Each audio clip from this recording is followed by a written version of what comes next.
moment after 5, but I want to welcome everyone to the March 18th, 2026 Planning Board meeting. And we've got a couple of agenda items tonight. We have a presentation as well, and this meeting will be streamed on YouTube and will be teleconferenced via Zoom. I don't know if we have any Zoom attendees.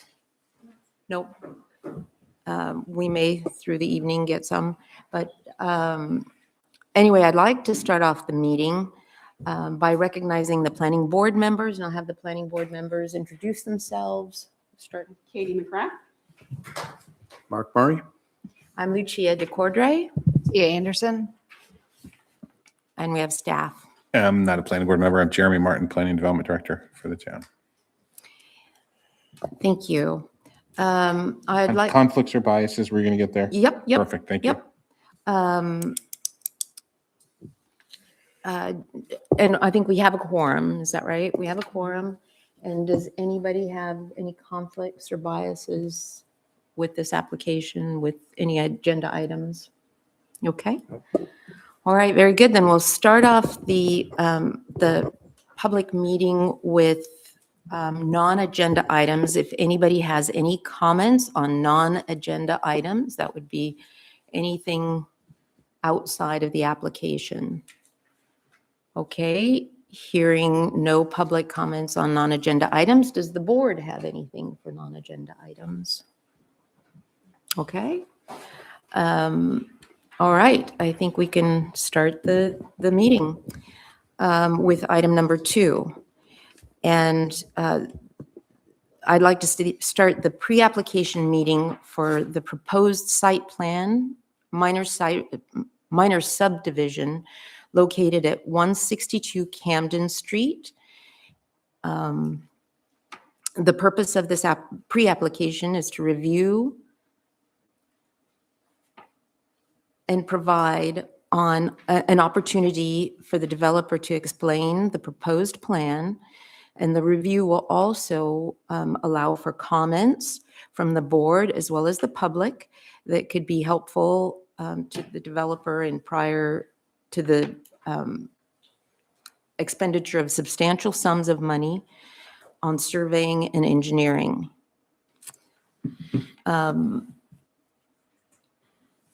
We have a presentation, and I'd like to, at this point, go ahead and ask the applicant, unless staff has anything else to add.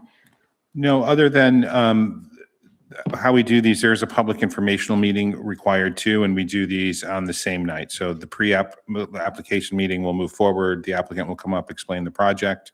The board will ask some questions.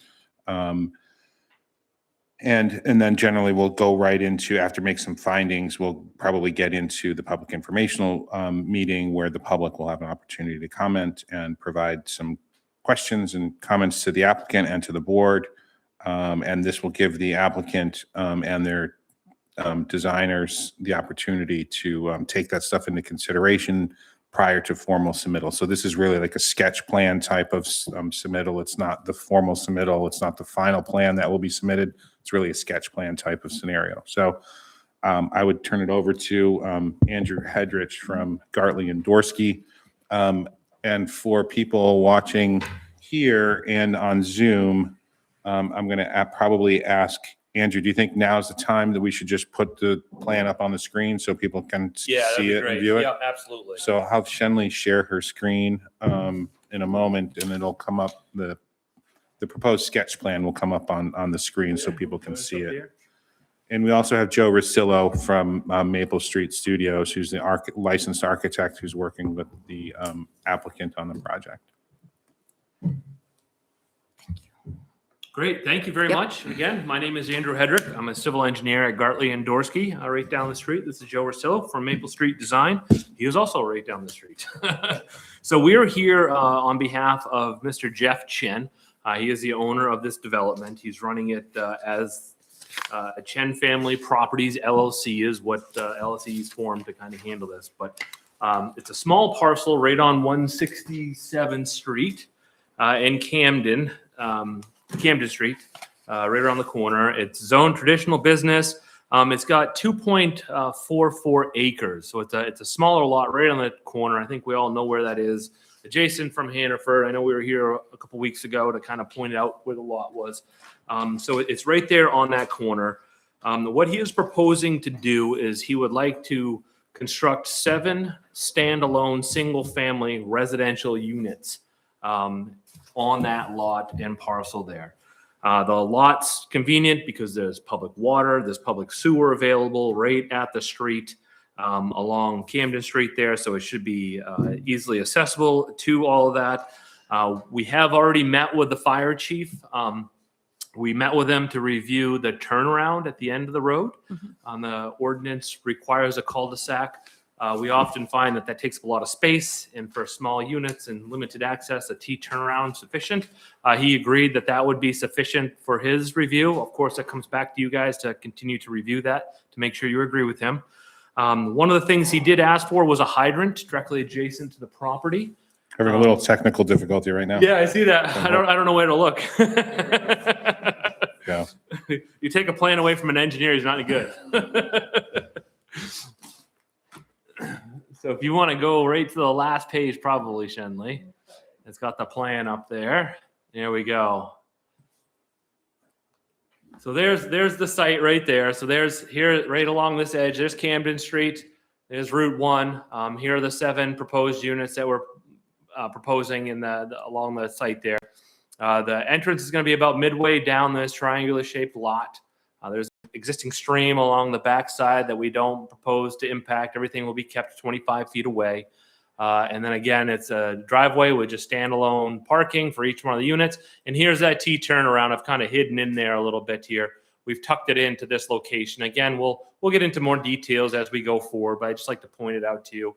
This is the turnaround area rather than putting a large circle in here, taking up a lot of space for limited access needs. The fire chief did want to see a hydrant in this location. That's created a challenge right now. What we have just recently learned, actually, is that the main water service along Route 1 is appropriate sized, but it crosses down here with a real small line. It's only about 2 inches in diameter. So to run a new line to serve the hydrant, we'd be talking about running an 8-inch main all the way across the front here, across Route 1, so you can get into, some serious cost to extend that water there. So we're going to continue to work with him in finding potentially alternative solutions for that. A lot of times what we've done to offset some of the concerns is putting in a fire tank of some sort. You bury a fire tank, give them instant access to some water. There are 2 hydrants up in Quarry Trail. There's one about 300 feet away, about where my cursor is here. And then there's another one 500 feet away where my cursor is there. So there is access to a lot of water there, but we haven't come to a conclusion regarding the hydrant and fire suppression there. We will need a permit from the Department of Environmental Protection for the proposed impacts within the 75-foot setback from the stream. So again, this is a stream. The first line that we show here is 25 feet. The second line is 75 feet. DEP doesn't want you to impact anything within the 25 feet, but they allow you to obtain a permit to do impacts between the 25 and 75 feet. So we have had a preliminary discussion with DEP. They have seen our plan. They seem to be amenable to what we are proposing, so that they haven't issued any permits yet, but we're going to prepare a permit application as part of this. It's a permit by rule for activity adjacent to a resource, and we'll get that submitted as we move forward here. The blue area in the back of this plan is proposed where we're going to run the stormwater. This all runs downhill from Camden Street to this back corner. So we're going to do some sort of stormwater treatment and management. We're under the thresholds to require any DEP permitting. And the requirements for this area is basically we slow water down, contain it, take care of it. There's not any official treatment requirements. But often what we do is we run under drains in there and try to run it through some stone and just slow it all down. That seems to be a cost-effective treatment measure, and it meets everybody's requirements. We are proposing to impact a little bit of wetlands back here. You can see in that red hatched area, that will be under the permitting thresholds for DEP. It'll be less than 4,000 square feet. It's just a little bit to be able to fit this last unit in there. We'll work with them. They'll see that as part of our permit by rule and make sure we're taking care of erosion control and all those other entities as we go forward there. So I did learn from the last time I came before the board, and I actually took your Appendix A and I recreated it in my packet. So if you kind of look to my packet, I think the page 2 or 3 has, maybe it's 4 or 5, has right there, site inventory map index. And I went right through your index to make it easy for all of us, myself included, to say, okay, where is that item? Where does it show? You know, for example, the name of development, which is Moon River subdivision is what he's proposing. But we've included that, you know, there it is right there, Shenley.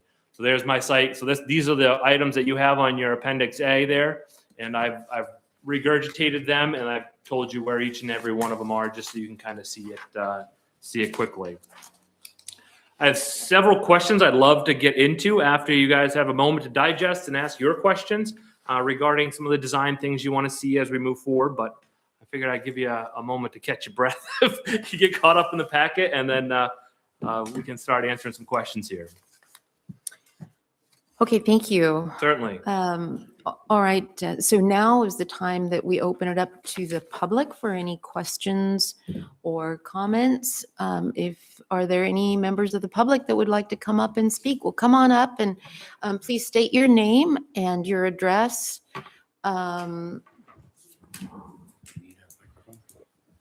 And you can, if you, Joe, do you mind handing her? Oh, I don't need it. You do need it. It just gets recorded. So otherwise it doesn't come across very well. Oh, okay, we'll put that right there. Thank you. How's that? Ooh, Perfect. Okay. I'm Michelle Mannion, and I live at 161 Camden Street. Yeah. I'm Don Rainville. We're husband and wife at 161 Camden Street. Thank you. So if you look at the map, we live across the area, like I guess where the Right fire down in there, hydrant right is. there. Yeah, there's Yeah, the Anderson that's Roy where Trail. we There is, yep. They're right in there. So we've lived there over 20 years. We're very familiar with the street, obviously, and we were very happy to learn that this is a development for residential consideration and not commercial, because we've seen a lot at that John Street intersection there. And I would just like to share, this is a packet that I put together about the John Street intersection. And while I know this is a bit of a sidebar, given this development, with the prospect of maybe 14 new cars with folks living here, it would indirectly have an impact, so to speak, on the John Street intersection.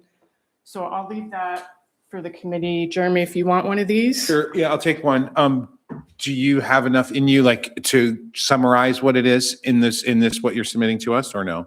I'm just asking. It's just, it's a compilation starting in 1976 from anywhere from accidents to how the town was viewing how to handle this intersection, including roundabouts, getting rid of the subway. It's a very dangerous intersection.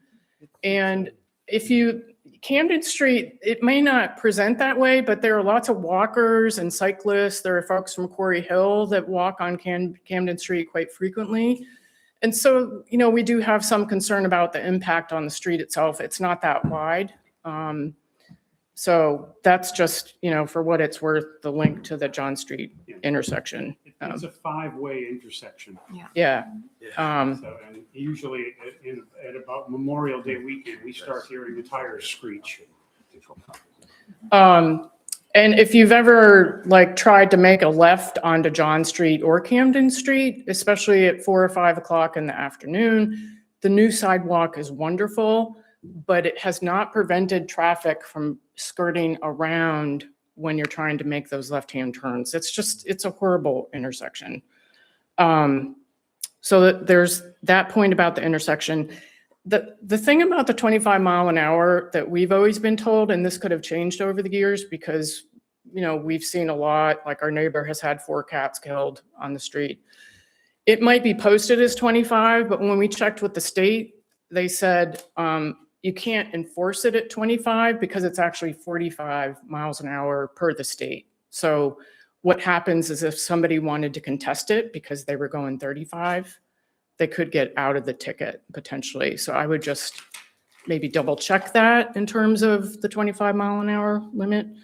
The stream, is habitat. We've seen ducks in the stream, we've seen deer, we've seen turkey. The concern with the stream would be any potential runoff from snow removal like salt or potential pesticide use. It is a stream. We've been there 20 years. It does tend to ebb and flow, but right now there's water in that stream. So we would have concerns about that a little bit.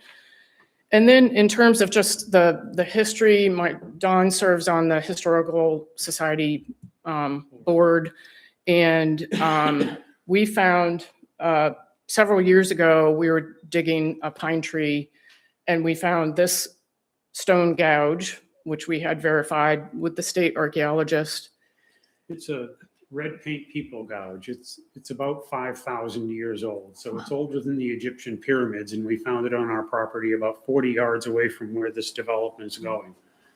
And since that area, the Camden Street intersection, is the center point between two river harbors and two large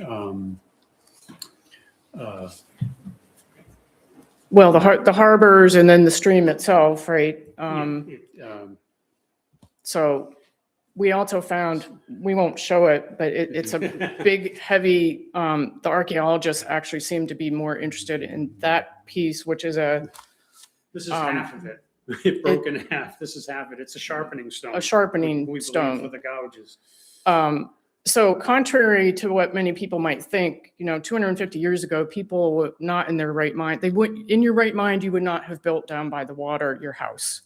You would have been on the high ground. And so before Route 1 was there was a house. You would come up to the ridge at the subway and you couldn't go any further. You either went right or left onto Camden Street. The house that was there was on this property. It was torn down due to neglect, but it was moved when they put Route 1 in, right? When you came to the top, that's the house that used to be there. Unfortunately, it wasn't saved, but so our consideration would just be, and thankfully you've been in contact with the Maine Historical Preservation Commission, just to take care with any digging, because you don't know what could What you're going to potentially be find. there. So, Yeah, that house was built, so if you came up from the harbor on Camden Street, from the McGuntacook Harbor, and you got to the John Street intersection and drove past the subway and you went another 30 feet, you would have been in the Carlton House's living room.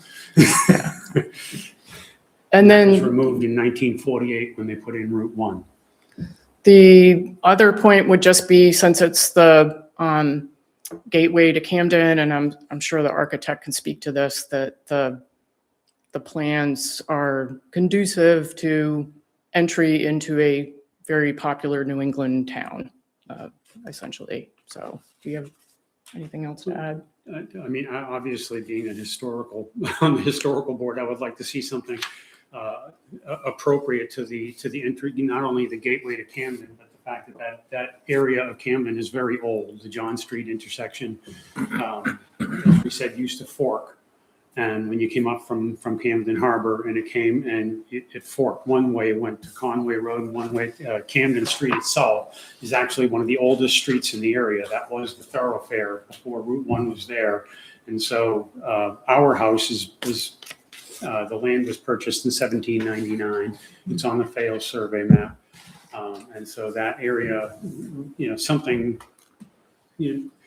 I'm not saying put up, historically designed houses, but something that's complementary at least, and appropriate to the gateway to such a popular town in New England.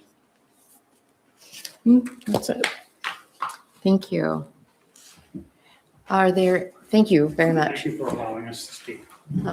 Are there any other comments? Or any other? Thank you.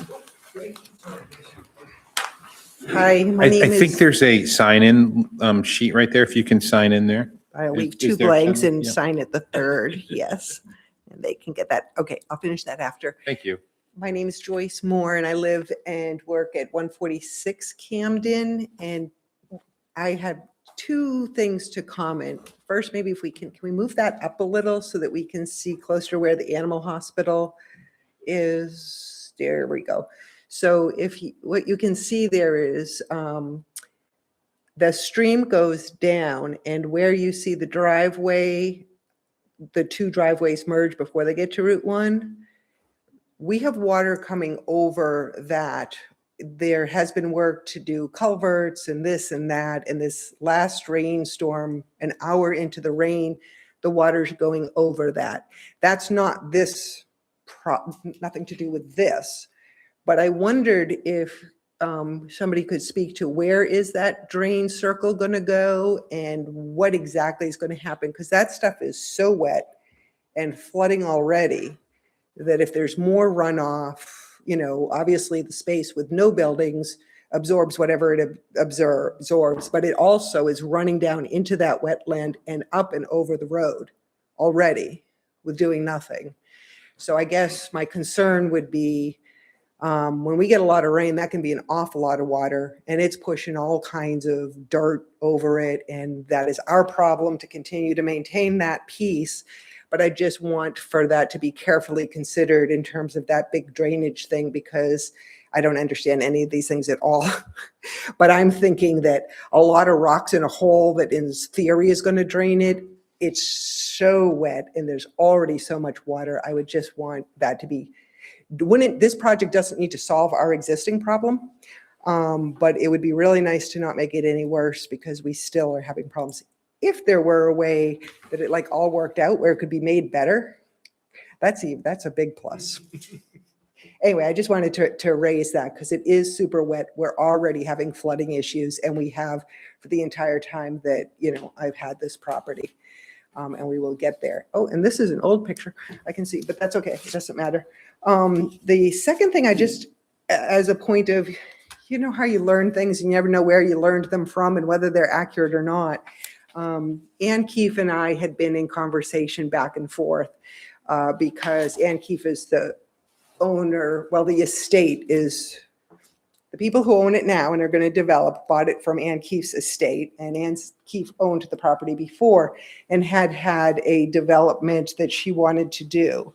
So I know nothing about this from any actual plans or being at these meetings.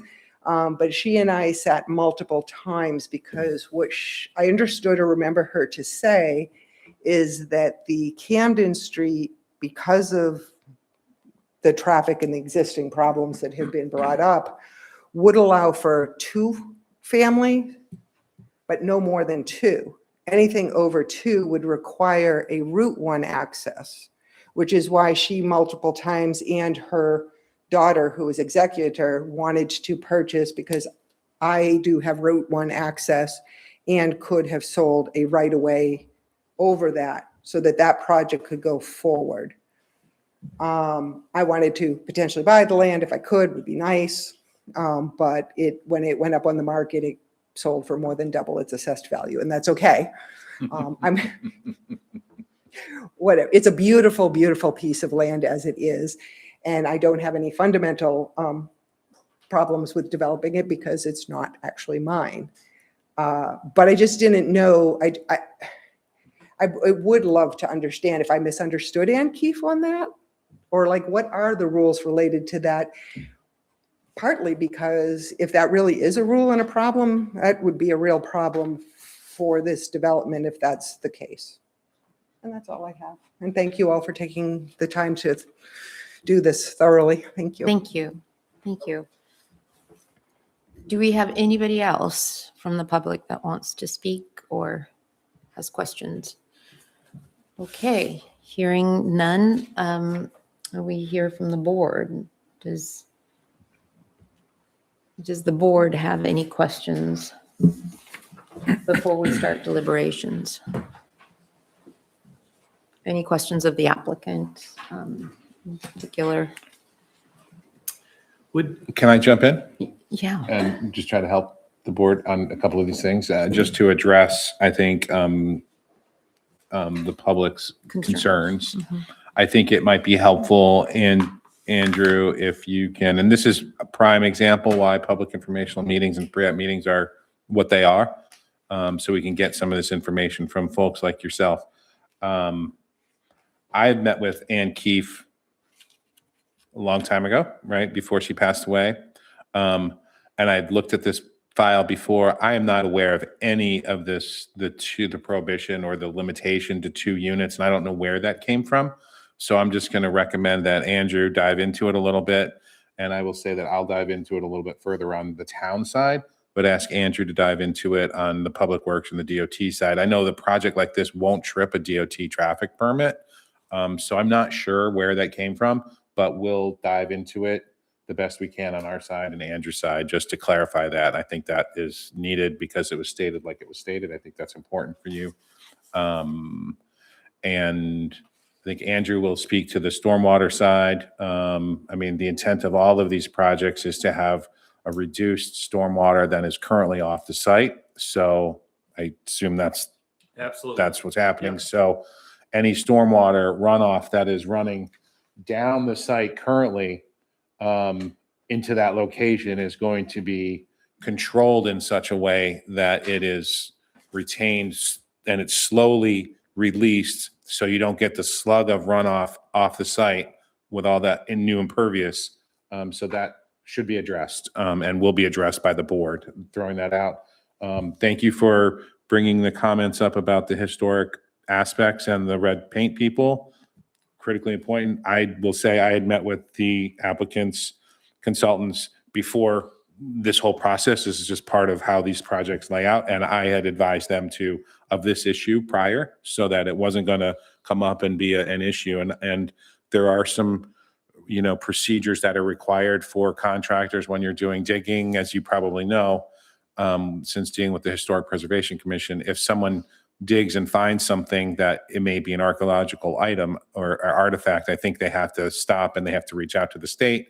And I expect that would be a condition upon approval for the planning board moving forward. So I think that will be handled appropriately, the best we can, not knowing what's there, right? You can't know until you do an archaeological dig. In this case, no one's doing that, but will be digging into the soils if anything is found.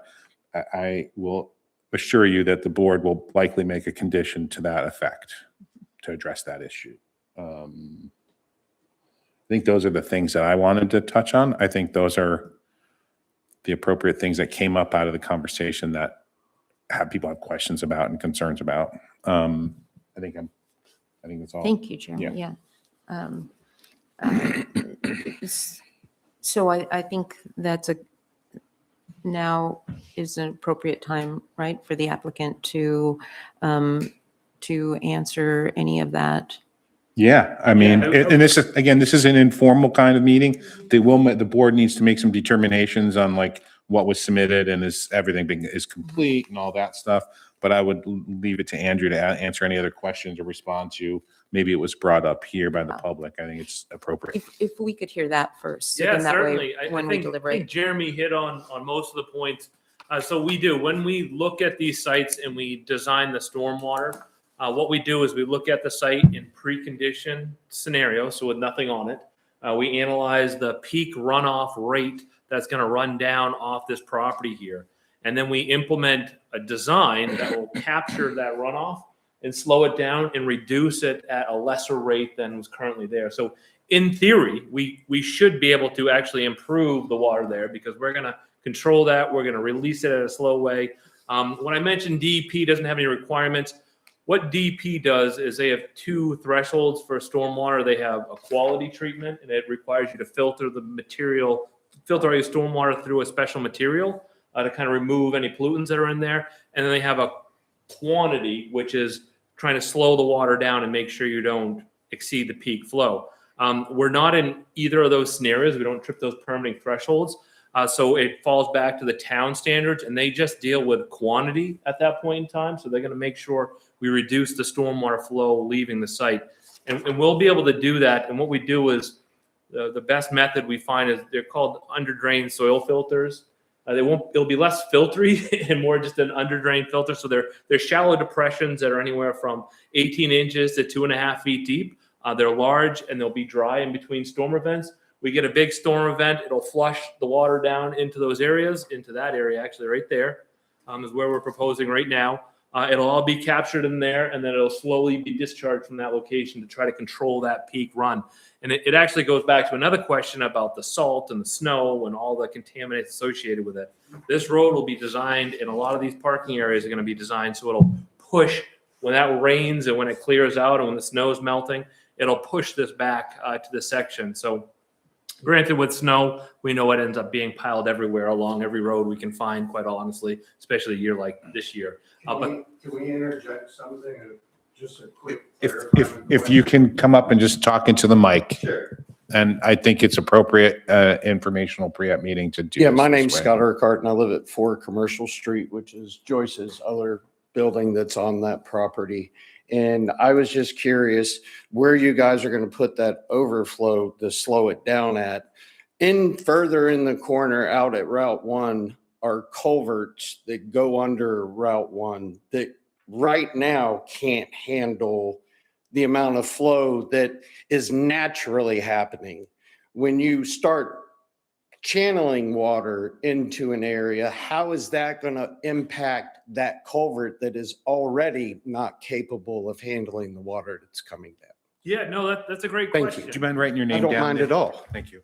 Yeah, so Howie, the technical design behind that, what happens is so we control the outlet. So all that water for the first 24 inches is going to fill into that. It's going to be 24 inches deep. It's going to fill into that. And then we discharge that water through underdrain, stone, and pipe underneath that. So it'll drain that portion back down. In the event where we have like a huge 100-year storm or something like that, it ends up going over and out a spillway that's designed to handle that flow down towards Route 1. So, but those rates would be controlled to pre-development rates. So if I have, say, 5 CFS, because that's what it's, cubic feet per second is what you measure the peak flow in. So it'd run down. If we have a 5 CFS flow rate leaving the site pre-conditioned, we'll have a less than 5 CFS flow rate leaving the site for post-development conditions. Right. And that'll be based on the 25-year storm event. But if the culverts that go under Route 1 Yep. are not improved, I don't see how even a slow release is going to fill up because it's not draining from the area currently.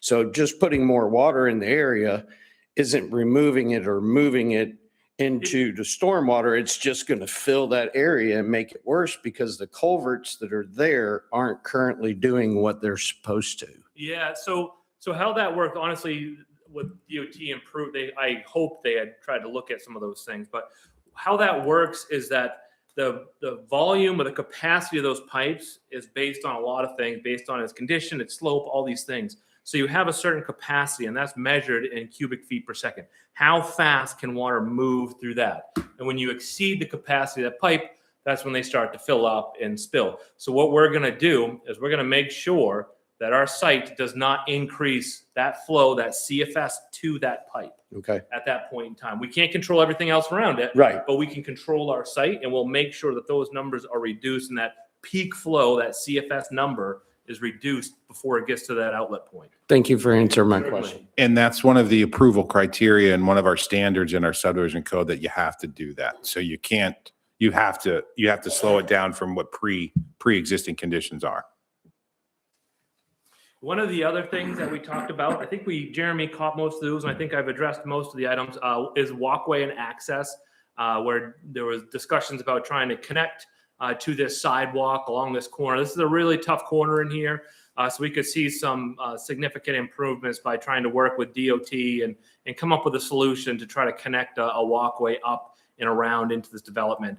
We're not sure exactly where we're going with it. We're not sure if we're going to run it internal to the site, or if we're going to try to put it down there in the right of way.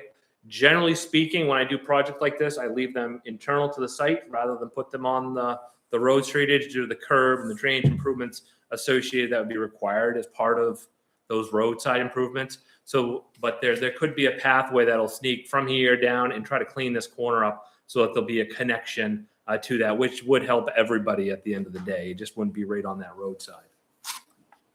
I think that was most of the comments we addressed. Again, there's a lot Yeah. more plan, more details coming as we go forward, and I guess one that I didn't address, well, it was brought up about, I think, the character of what the site will look like. The board has fairly limited standards on what a site may look like. However, there is a provision in the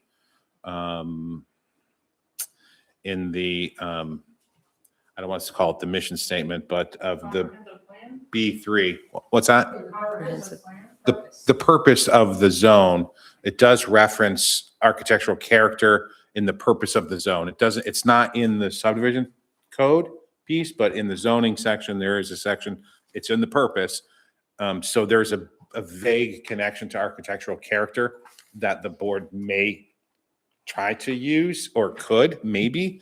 We have expressed similar concerns to the applicants when staff have met with them about being cognizant of the location, the character of what the site will look like, and what it looks like from Route 1.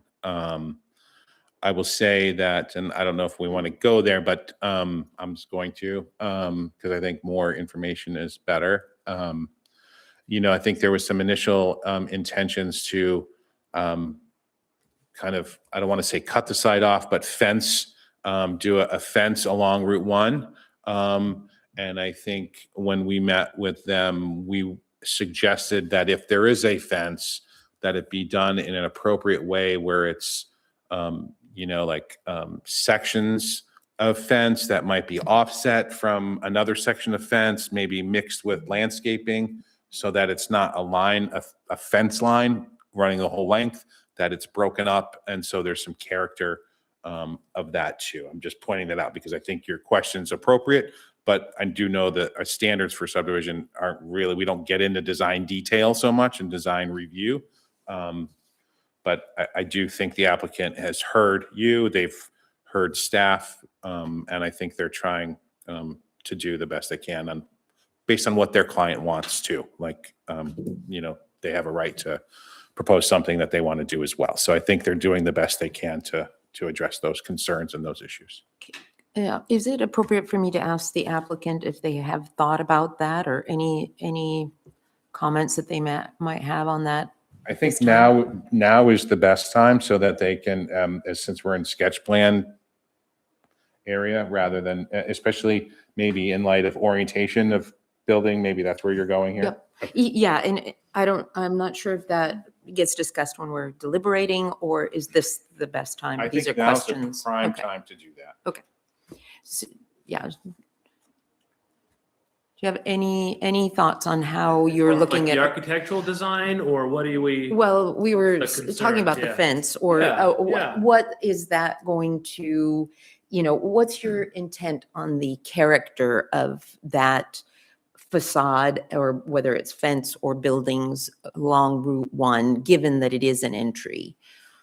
What Right. Yeah, materials I and think thoughts? obviously we're in the design process, so we're trying to figure out Yeah. what we're going to do and what the client wants to do, what the owner would like to do with the property.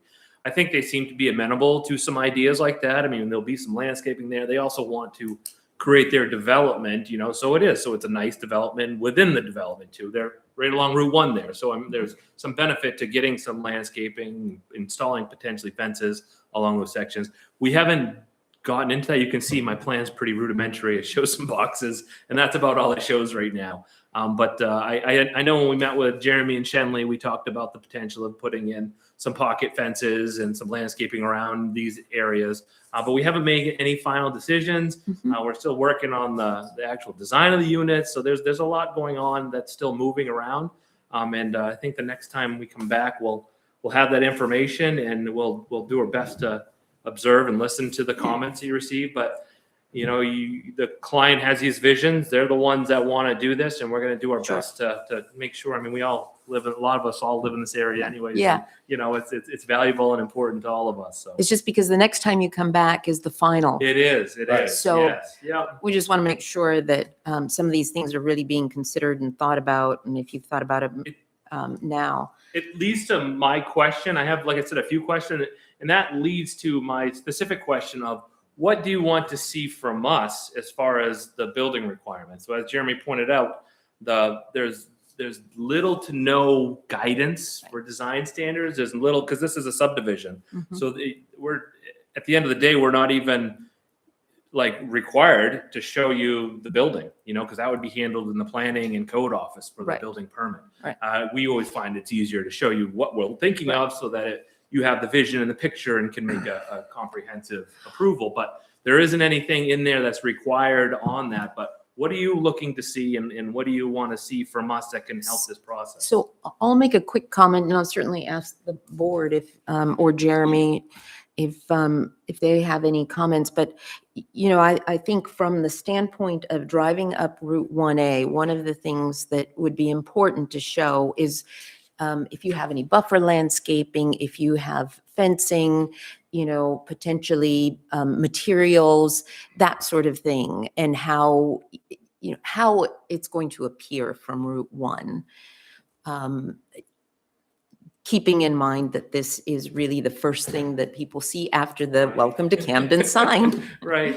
So I think the intent is not to control you or to provide you with design guidelines, but to get a sense of, and hopefully, I think, I'm sure you all, like you say, you live in the neighborhood or in the area. So I think you have a good sense of, what you'd like to see coming into your town. Is there concerns to see like the building design itself?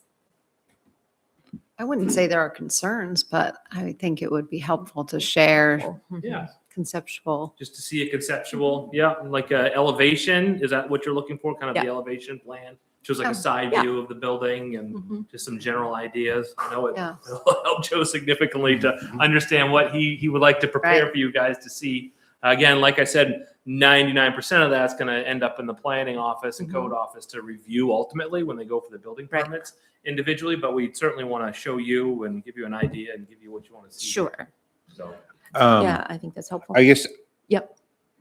it doesn't give you a lot of guidance, but I'm just going to go back to the purpose of the zoning district B3, right? That's the district we're in. And I'll just read it. I think it might be helpful to the board. I mean, this is really, I think, trying to prevent strip mall development, right? And has maybe some implication to residential development, but it says the transitional business district is meant to accommodate limited business uses in areas that are located along main traffic arteries, but are residential in character. So it's trying to keep the commercial aspect residential in character, right? But the explicit purpose of this district includes the prevention of strip highway development and the preservation of the character and appearance of established residential neighborhoods. It's an interesting purpose. These purposes are very broad and apply to a whole zoning district. And if you take little piece properties within the zoning district, you might say, okay, what is the preservation of the character and appearance of established residential neighborhoods for that property? Like, what does that mean? I'm not sure what that means for that in particular property. If we were on B3, further down Elm Street, Quiznos, right? It could be a Right. commercial business there. but if right? we were further down Elm Street, like into town, where you have a neighborhood, I think it's a lot easier to try to apply that purpose. So I'm just providing that to the board and to the applicant. So I think that's the kind of not, I don't want to say leverage, but that's what the intent of the district is. So, and we've said this to the applicant before. So I think somehow try to take that for what it says and provide something that is appropriate. Is that I think the best answer I could give, or I think that's the answer I've given you in the past. Oh, thank you. And Yeah. I think I'm just It's all bringing it up helpful. because I Yeah. think it's important. So you're looking for something complementary rather than something individualistic. Yes, I will say, but that's hard to do on properties because let's complement this with adjacent properties, right? We have your property across the street, and then we have Hannaford across the street, and then we have Subway across the street, and then we got the other property, McDuck's or whatever that was across the street. So like, what are we trying to, Yeah. match up But- with, you know? Knowing that you're going to put these on the market, you want them to be, Of course. you know, yeah. visually appealing. I mean, I think they're and- all going to be rental units. Is that correct? I don't. You don't know yet? I Okay. don't believe that's Perfect. been decided. All right. Yeah. That's yeah. good to know. We're not sure. Yeah. Okay. We're not Good. sure where that is. Not that it matters. Right, Subdivision right. applies for sale and lease, so. So I have a quick question regarding approximately what is the size of each one of these units? So the units Square are. footage? It's about 3,600 square feet of living space, including the garage. So it's a single car garage. There are 4 bedrooms, 2 levels, about 3,600 square feet, gross square feet, all in, Two levels? 2 levels.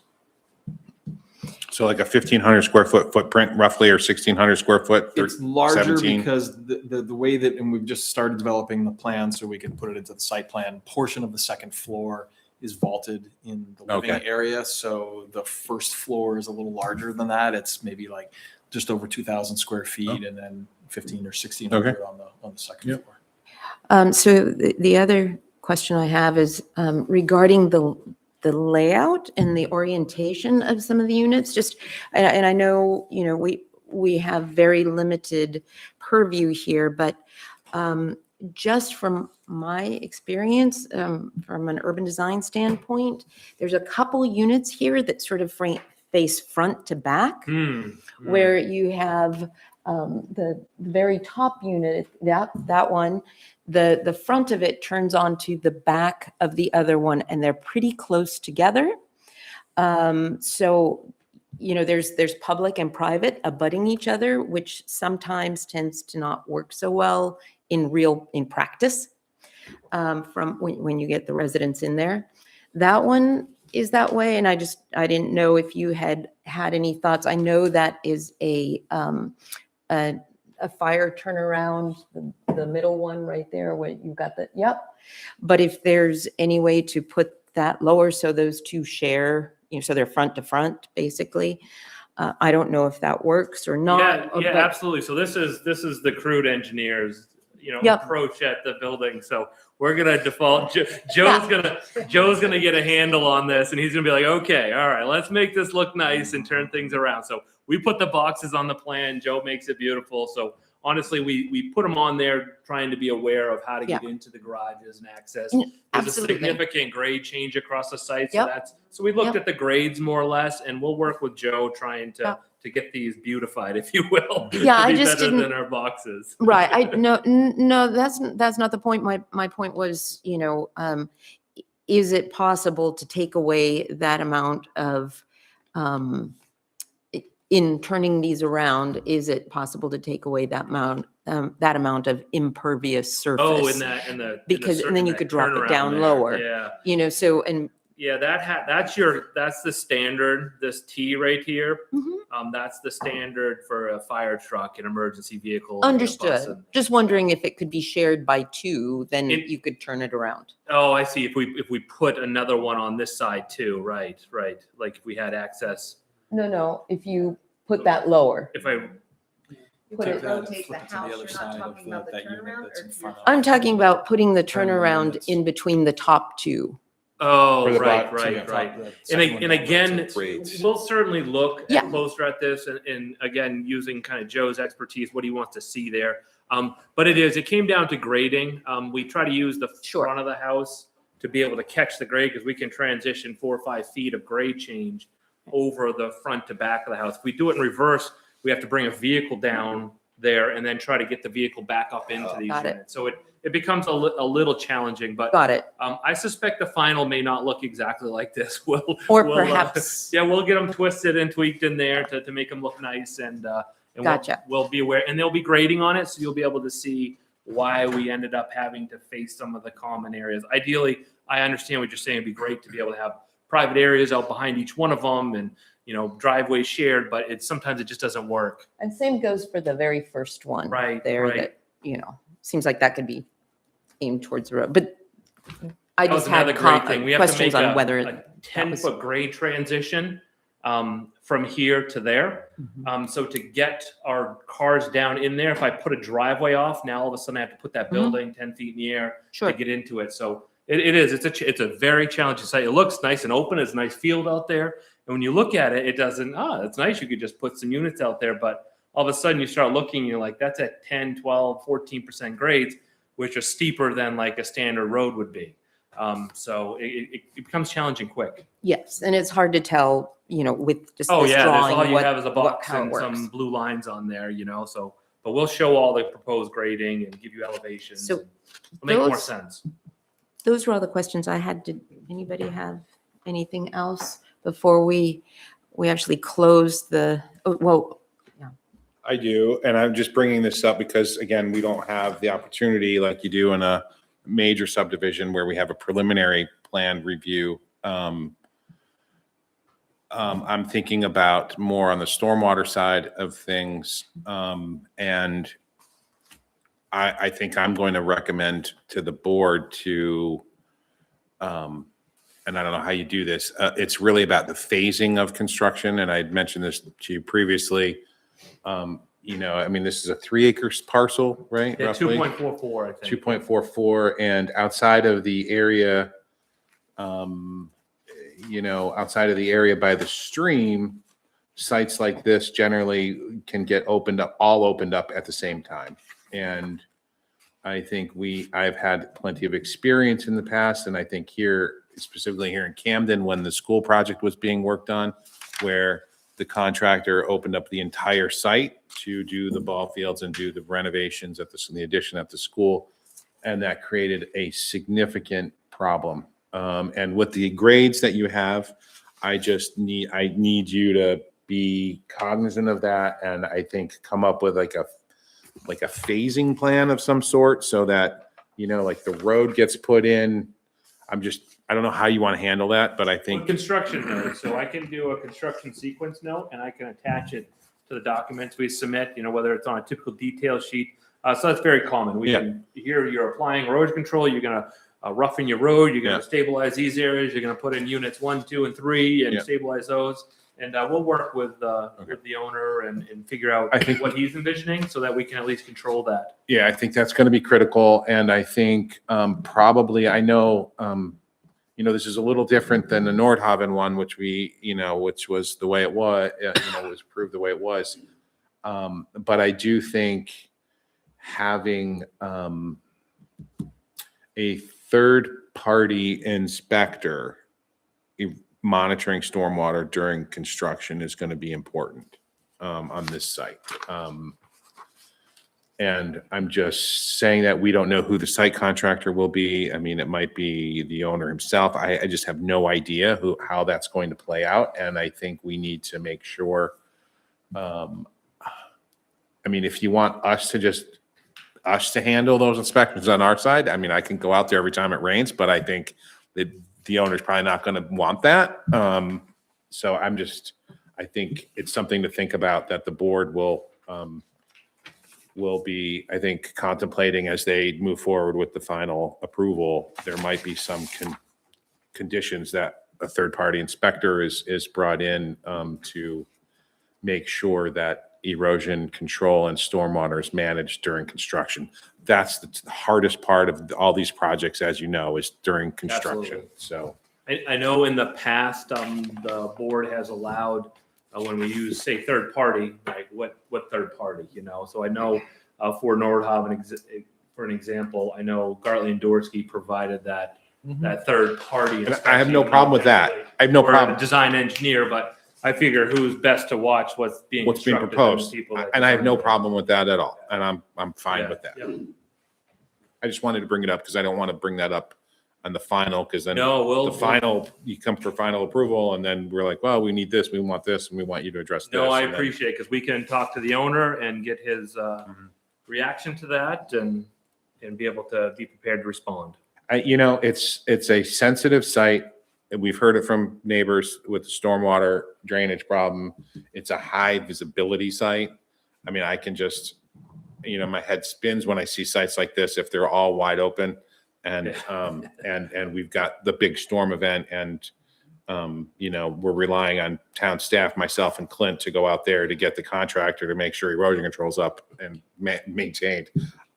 We can do that, but I'd prefer it managed by someone else like yourself. So. I had one more point to that, not to pile on with the stormwater, but I'm trying to understand in my mind how that's going to be implemented. And I think I heard you say the project will be designed so that there'll be less flow off the property after construction than before for a 25-year event, was it? Yeah, generally that's what we target is a 25-year storm event. Yeah. And I'm just thinking recent history in Camden, we're seeing these 100-year storms, seems like every 5 years now. Right, And- right. It's a challenge. So the infrastructure, if that makes sense. So if we put a culvert in, we design them to meet those 100-year storms. The culverts, the spillway, all these items will be designed to meet the 100-year storm. What we try to avoid is having to detain a 100-year storm event on the site. So the difference between, say, a 25-year storm event and a 100-year storm event is about 2.5, 3 inches of rain. It doesn't sound like a lot, but over 2.5 acres of property, that's massive. That's a massive area. So it turns a stormwater treatment cell from being usable on the site into a pond, because you have to go deeper and you have this 8-foot hole to be able to detain that, or you have to stretch it out and you have these massive areas for these storm events that are surge events anyways, that for all we know, that culvert can't handle a 20-year storm event, at that road. So we would be potentially detaining those areas unnecessarily, in that event. Those surge events, they hit us, we're aware of them. Infrastructure will be designed to meet it so it won't unravel and be stabilized. But we try not to have to go to the 100-year storm event for detainment on site. Quite honestly, that's the reason why we stick to 25. That's what DOT asks us for as far as detainment when they require peak flow calculations. It's a 25-year storm event, and DEP is the same thing. They go up to 25-year storm event. But again, we're designing the features to hold the 100-year storm event. So what that means is if we use riprap, it'll be designed to handle flows from a 100-year storm event. Or if we put in a culvert, it'll be designed to handle a 100-year storm event. We're just not going to take all that water and control it for that peak storm event. Mhm. That make sense? I think so, yes. Okay, any other questions? Okay. So I think we close, this closes the portion of the public hearing, and we go on to deliberations. And I think with deliberations, what I'll do is I'll read through Appendix A, which is the requirements, just briefly, and match it up with what the applicant has provided here and where they've provided it, just to make sure, because this is our number one responsibility here, is to make sure that all of these items have been provided. Staff has been through this, and staff has found that these items have been provided. Okay. So under number one, the application, 9 copies of the application, evidence of right, title, and interest in the property. We've heard that. The existing deed restrictions, easements, rights of way, and other encumbrances. We've heard that. And this is also for the board to bring up any questions during this, if you have any thoughts or questions. Under number 2, the site plan inventory. Hopefully everybody's had a chance to look at the site plan. A proposed name development North Arrow, that's on there. Boundaries of the parcel based upon town tax maps or boundary survey. Tax maps and lot numbers and parcels. And this is not being divided, is that correct? This is Correct. just There will be no one division. property. Major natural features of the site, including deep slopes, wetlands, vernal pools. We've seen those, ponds, floodplains. I do have a quick question on this. It looks like there are some walls. Is that right? Is that a stone wall? Yes. Yep. Yeah. Those are existing. No, oh, the existing wall, where is that? There's some areas along here that are riprap. And then the walls that we show on our plan are Yeah. proposed retaining walls. Proposed. Yeah, they'll be like boulder retaining walls. Well, again, we're gonna work with Joe and the owner to figure out what he wants to see there. They're not on the legend, so it was hard to tell. All Oh, yes, no, my apologies. They should be on the legend. right, so those are proposed. But they are pointed out. There is, They're labeled. they're labeled with an There's a arrow. label on them, yeah, so they are pointed out. We always balance legend or not legend, right? And I didn't even see the label, so. All right, my It was a good apologies. catch. They'll be on the legend next time. you see it. Let's see, vegetative cover conditions according to general cover types. And that's one thing on the next plan. It would be really good to have areas of trees, of buffer, of Yeah, so anything that's, we show that on the survey plan. We show the existing conditions. We show Yeah. the existing tree line. And we've actually even labeled what it is because it's all field. So you have the tree line, we show where the woods are, and then we show the existing, the field area. So when we come back, Mhm. those will be on our kind of the existing conditions plan, the survey plan, and then we'll show where the proposed landscaping is going to go, and there'll be Yep. something there that'll show the fencing and landscaping, and we'll generally leave the species off, is how we try to do it, as we give general ideas on, is it a shrub, is it a understory tree, canopy tree, and we'll put those on the plan, and then they can pick what they want to use in those locations. We perfect. will show specific tree and shrub locations as we move forward. Yeah, I think that will be important on this site. Yes. Given the Route 1 issue. Ridge lines and watershed boundaries, geologic formations, including rock outcroppings, cliffs, etc. Soils as shown in the soil survey. Existing buildings, structures or improvements, driveways, stone walls. Locations of all known historical or archaeologically significant buildings or sites. And to this point, there's been nothing that's come up of. No, that we site, reached that out site. to them, and Yeah. they didn't identify anything immediately, but what they do is they then put that responsibility on us, so then we go and photograph any buildings that are older than 50 years in the area, and Right. send that back to them, for them to finalize the report and indicate. But if there was something known, they usually will indicate it in our first outreach to them. Location and size of existing utilities and improvements, potential sources of fire protection, water supply, you've shown us that and the concern with that, and you'll keep us updated on that. Absolutely. Septic systems located for each unit. This is, sewer is town. Correct. Water. Public sewer. Yep. And the site analysis, we have seen the site analysis. We've just heard what is on the site analysis. We've had a look at it.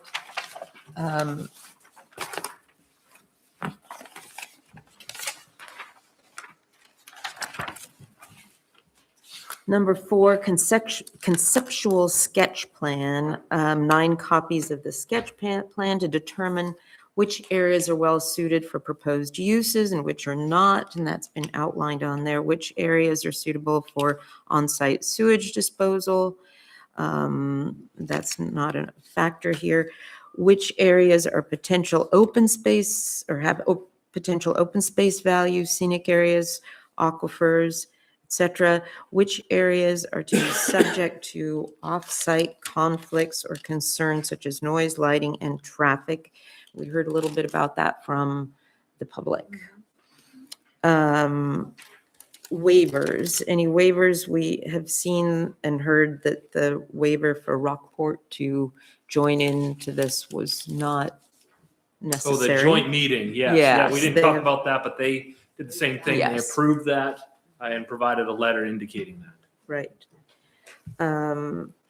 And there are no other waivers being sought. No, at this time, there are not. We believe we can comply with everything. There'll be an official waiver regarding the T turnaround as we move forward versus the cul-de-sac in this location. That'll come through as an official written-up waiver, and we'll let you know that the fire chief's approved it, and you guys get to review and decide if you want to approve it as well.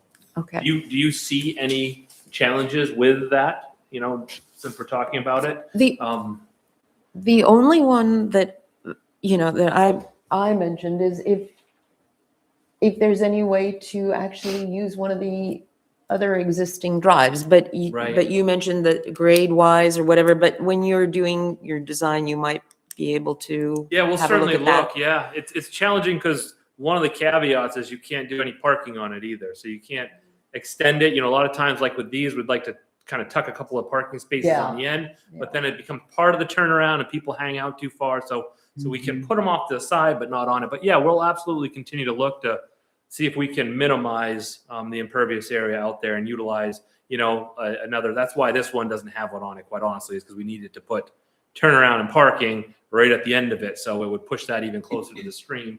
But they're not done. This is schematic. We're going to continue to look at that. You said you feel confident, like the DEP will approve the permitting for that. Yeah, exactly. So we reached out to them. So they won't review any of the stormwater piece. They'll review the erosion and sediment control, basically, is what we have to provide to them, and where the units are in close proximity to the stream. So they'll review that. And we've had a preliminary meeting, a Zoom meeting with them. We showed them our plan, talked to them, because I didn't want to go down this path and then to tell us we don't like that. So they reviewed it. They didn't approve anything. We don't have a permit in front of them, but they seemed to be amenable and didn't have any red flags. And permit by rules are generally like, you know, permit by right, kind of. It's not a full-blown Natural Resources Protection Act application. It's a pretty basic application for doing work within 75 feet. So I don't expect any issues with DEP on that either. So, and I have one more question. So the proposed sidewalk, can you just tell us a little bit about the proposed sidewalk that? It's less of a proposed sidewalk and more of a connection to the existing one. So, you know, we talked about it with Jeremy and Shenley, and there's definitely a benefit to primarily trying, I think, to connect this corner here. I think once we become internal to the site, then it's really up to the applicant to decide how he wants to do that. You know, one of the initial things is we could run something along this corner to provide access, and then he could direct people down the roads and around. I mean, there's only a few units in here, so I always struggle with building walking space for 5 houses to use. You know, it's a lot of extra resource, a lot of impervious area that we're trying to reduce. So there could be potentially a path area is what I probably would propose, is we show a path, maybe coming from this turnaround down along the edge here on the outside of the fence or something like that, and then try to come up with some way to transition this corner safely. And so That corner is like, I don't know how many times someone's almost like. come it's so around it. skewed. I don't know why DOT, I mean, I shouldn't throw them on blast, but I don't know why they didn't review that a little closer when they did all that work and those sidewalk. That would have been the perfect time to reach out to this landowner and move this intersection down to here, so you could have a T into that. It would have been an easy fix, I think, but they kind of just followed suit and put back what was there. So, but we're at this point, and it's their road. They put the entrance in. They improved the entrance or tried to. So I think our role will be trying to get permission to connect the pathway to that, and we're not sure how hardscape, if that will be gravel, or however we want to do that. Again, there's no specific requirements that we shall have a sidewalk. I think it makes a lot of sense to put some connection there. And we'll kind of work. Do you have an opinion on what you'd like to see there and what we can do? And My thought is just you're gonna probably have families and kids. Right. And that you don't really see a ton of foot traffic on that corner. I mean, people do use the sidewalk a lot, but I mean, I'm just thinking about kids on that corner. It's pretty blind. right. Anything you could do to sort of increase visibility on that corner just for safety, you know, for pedestrians. Certainly. Is smart. Kind of give them And I think also just promoting pedestrian access from this development to Hannaford, because given that intersection, you don't want, more cars just to go a block to get. That's it, exactly. Yeah. No, so we'll look at that corner and see if we can work with DOT and the owner to come up with some sort of reasonable approach. It's flat there. It doesn't look like we'd have to do a whole lot to that corner, and we could gravel it, push some grades back maybe, and work to open that up a little bit. And I was going to say, you were thinking maybe going down along Route 1. I would be nervous about a path or something going down the grade. Oh, no, I wouldn't do anything here. Well, my thought is it depends on where these fences are, how in the buffering, is if there was just a path that kind of ran along the edge up on the flat still before we went down over the hill. So it'd be in between the the ridge line and wherever these features end up. Again, I'm completely speculating. Once we get grades on here and Joe works with the owner some more and talks about his vision, we'll start incorporating that. There could be the same thing as maybe it just runs along the front here on the property. So there's ways to do this to kind of connect it to that sidewalk. He may say, I want to go straight down over the bank here, and DOT may say, go ahead. So we'll work with them to try to solve that. I guess come up with some solution. yeah, silly question, but, is there an opportunity, or would there be, I don't know how the town would deal with it, but to do a little footbridge type of thing over this, Over Route 1's ditch line? over the ditch, yeah. I mean, it's not ours, it's DOT's, right? Oh, DOT's. That's right. And I mean, I think, we can make all the recommendations or asks that we want, and DOT's going to do what DOT's going to do. Or would they prohibit one? I don't know what they would prohibit or not prohibit, Yep. but, I mean, I think that's the ideal, would be to try to connect to the sidewalk closer to Hannaford, in my view. If I'm living there, I want to go get something to eat, get some groceries. I'm grabbing my bag and I'm going to walk, right? Right. But then I got to walk up the hill and then down the hill past my house Right. and then into Hannaford. I mean, we've got a brand new sidewalk there. It would be great if there's a way to connect to the sidewalk. I just don't know if that's feasible or doable. Have you talked to DOT about We that? haven't even had an opportunity to reach out to him yet. Yeah. So we will. We'll look at those opportunities. Maybe there's a simple solution for that, and maybe it doesn't have to be a bridge. We literally could potentially put a culvert in the ditch line and get DOT's permission to allow us to fill it in, and then we could run with that direction. So we'll work. Again, it becomes a dollars and cents thing too. At the end of the day, the owner has to afford to be able to put this in. There's got to be a demand or a reason to have that in there. So usually what we see is we look for they're going to want to have the most cost-effective solution, and you start adding pipe in there at $100 a linear foot and stone around that. All of a sudden, we've created a $20,000 crossing. I think too, having worked on larger campus or reviewed larger campus projects like Hudson University up in Bangor when we did site law and we did permitting of that development, it's constantly expanding. And I was always frustrated when designers proposed where sidewalks would go internally. Right. And then they expect the users to use those sidewalks. I think sometimes it's better to wait and see and see where goes. people go. Yeah, there's Right. And nothing then said put the by that. sidewalk in, Yeah. because, again, if I suspect if these get sold or whatever, there will be a footpath Mhm. at some point that will be Siren going lines. from the development to the sidewalk on Route 1. And My guess is going to be right down through the woods here, right at an angle, Yeah, right through the that's wetland. right. They're going to find a path right down through there, and they're going to connect up because you can walk across this pretty easily. yeah, But to put a path in there, and that's Right. that's something to be said. This is not an end all be all as we go through the planning board. Again, there's no hard sidewalk requirements for this zone in this location. I understand the benefit, but this is going to be here for a while, and I'm sure the owner would be heavily invested in. Let's see what people want, and then you could always come back and adjust and work with code and planning to see what we could do, and DOT at that point in time to add some sort of connectivity in there. yeah. Can I quickly go back to what was mentioned about whether these are rentals or sold units? If they are rental units, it will continue to be held by the property owner. If they are sold, then it becomes an HOA. Is that right?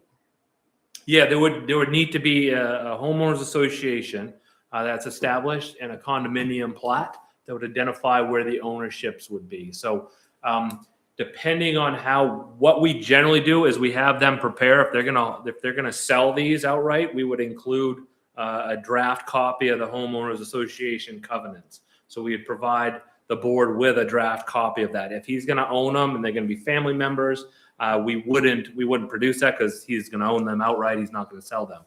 Same thing for rental. You wouldn't provide the association covenants. But if that's his plan, that would be the only real difference.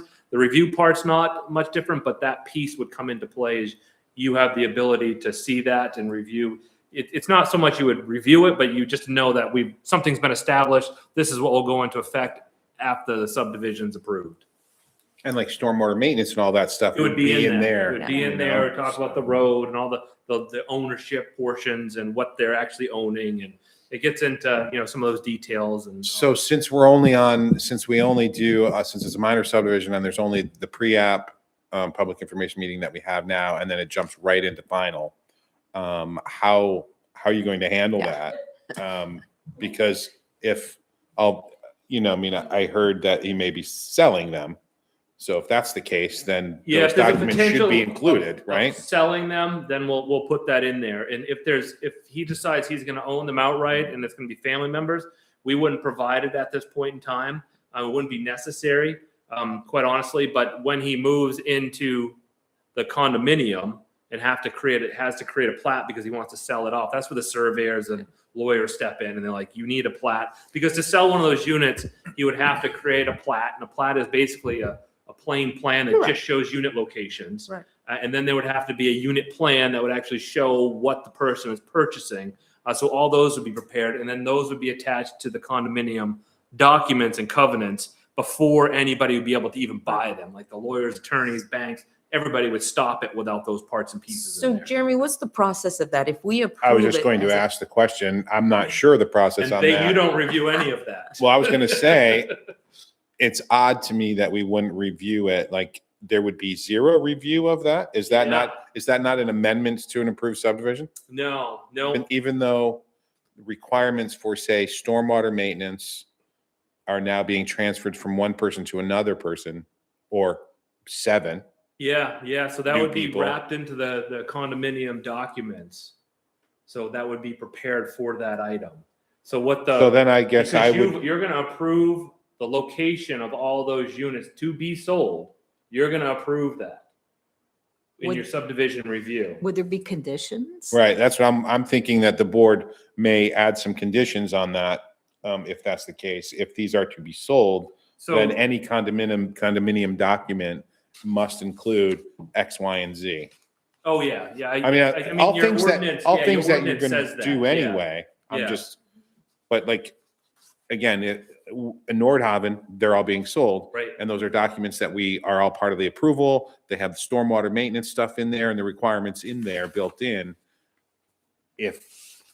I'm just, why don't I think the easiest course of action is we'll work with the owner. Let's figure out what he's planning to do. If he thinks he's going to sell these, we'll get some draft covenants for you guys to begin. And that's what it is. It's just a draft to know that here it is. We've started the process. A lot of them use kind of the boilerplate language. Here's the parts and pieces.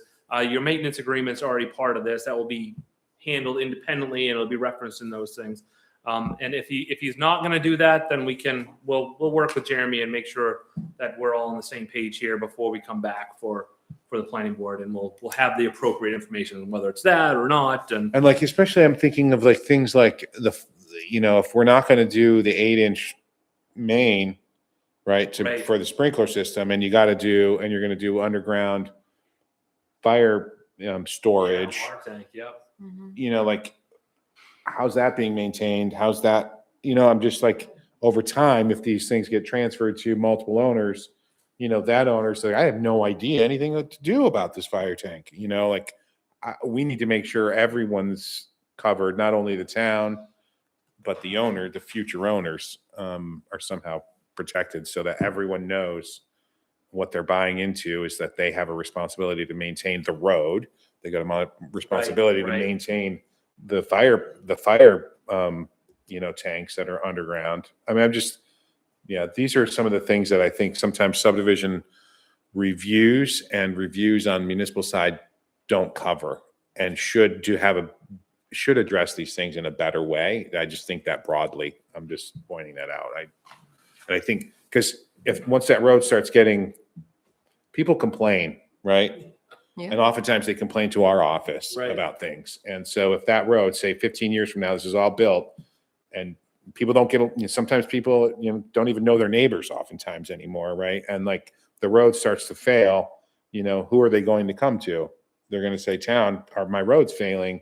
Can you help us? I'm going to say, well, it's private, not ours, not our road. Take care of it. And they're like, well, that's not helpful. And I said, I know it's not helpful, but you bought into the subdivision, Right, look right. deep into the fine print. Yeah. It's all of you and you're one of 7. Yeah, yeah. So go get your other 6 people to throw some money at the Yeah, it road. happens a lot, very, very often. Yeah, very often. I just don't want those things to happen. No, understandably so. Yeah, absolutely. He would have covenants. All those things would be taken care of Yeah. if those are going to be sold. Yeah. Okay, anything else before we get to the motions? I think we're ready for the, oh, If I can interject, one thing that we haven't talked about is the open space development piece here. So because this is like the condominium subdivision, there's no lot lines being formed. It yes. pushes you into open space development. I don't think so. I know, well, that's what I was going to say. So for this zone, Doesn't. there's no special requirements for open space development. So I just wanted to make sure we're on the same page. We're on the with same that. page. Like Thank you. No special staff's on the same requirements. page that it does reference it, but when you go into the open space subdivision section, this zone is not even applicable. So Perfect, I okay. think that's the way to handle it. That's the only thing I didn't have. Yeah. We didn't answer along the way here. Thank you. So the board, you have some draft motions in front of you and they're a little vague, just a little bit because we can't write these perfectly for you. We're trying to do this, Andrew, is give the board some motions that they have in front of them. So everything's clean and we Perfect, catch yeah, everything. I that's think great. it's the best way to do it. And I have a couple of questions go ahead. before we get to those motions. So the third-party inspection for the wetlands and the Stormwater. stormwater Yeah. and conditions for archaeological findings, and that's all final. Is that all at the final, Well, or do you want to, does it make sense to put some of those in here? I think it might make sense into Phasing. like the last motion that we have drafted for you in there is that, that the applicant should consider, adequately consider the, historical and archaeological potential impacts by reaching out to the State Historic Preservation Commission. I know they have already, but maybe provide that the applicant would provide, leave it broad so that the applicant can figure out how to do this. But my suggestion is that they would submit a letter from Maine Historic Preservation Commission that should the site contractors or developers find anything or discover anything, they shall immediately stop, reach out to them. And I don't know, I think that's the standard kind of language that the state would use for projects that might have historical artifacts on them. I think I don't know. That's an interesting one. And then same for stormwater, that you've identified that stormwater is a concern and that this will require a third-party inspector to oversee that. I think that's fine. I'm confident that we don't need a third-party reviewer on this to do stormwater review. We're going to do that in-house and have Justin Gove review that. I would suggest that, again, this is a little weird because we're trying to do final too, I would ask that the board, the last time the applicant paid for that third-party review, that was done by Cumberland County Soil and Water Conservation District, and I don't remember how the language was used, but I would recommend that the board ask that the applicant pay for town engineer staff time to do that review in some fashion. Okay. And Justin will be fair. I mean, he'll I be, think if the town can provide us with an anticipated cost, yeah. and then we can pass that along Yeah. to the owner for Yeah. their review. Yeah. And then I was thinking. Stormwater phasing. Oh, right. Construction. Construction phasing Construction plan. I think could be included in that. Number. What else? Yeah. Was there anything else that came up? That the applicant shall review with town staff and or DOT to verify that there are no restrictions on the number of units as was suggested or something. Just maybe it's that DOT says you don't, I mean, we know no traffic permits required, but maybe get that from them, Yeah. right? Yeah. I don't know where that came from. I think honestly, I'm speculating here, but it's an entrance. When you have a driveway versus an entrance, if you put a driveway in, you can put 2 residences off it, Right. and you have to have an entrance permit to put 2. And I'm guessing that lot already had an entrance, and they might have been proposing to put it on Route 1, which is It when was, DOT yeah. was going to have a problem because they don't like entrances and driveways, and when they switch. in Right, between that might have it been- changes That might have been requirements. her, where she That's was where coming the 2 from. came from, Okay. entrance versus a driveway. Driveway's Okay. 2 units, entrance is more than 2 units. Right. Okay. That's my complete speculation. I think that's I a don't think good, it restricted it, it just changed how. I they think were that's a gonna good, approach it. good speculation there. And that was So- for Route 1, Right, Versus- exactly. And we're not proposing to access Yeah. that, yeah. I think that's all on that. That would be in like motion 8. Yep. I'm I just looking- want to I'm make sure looking that at we do Tia. those. And I'm looking right back at you. Motion made. You wanna start with So, that one well, second? we'll get there. Let's start with the motion, the first motion. Do we find this application complete as far as the pre-application materials? So do I have a motion on the completeness of this application per chapter 235 subdivision of land subsection 4.2?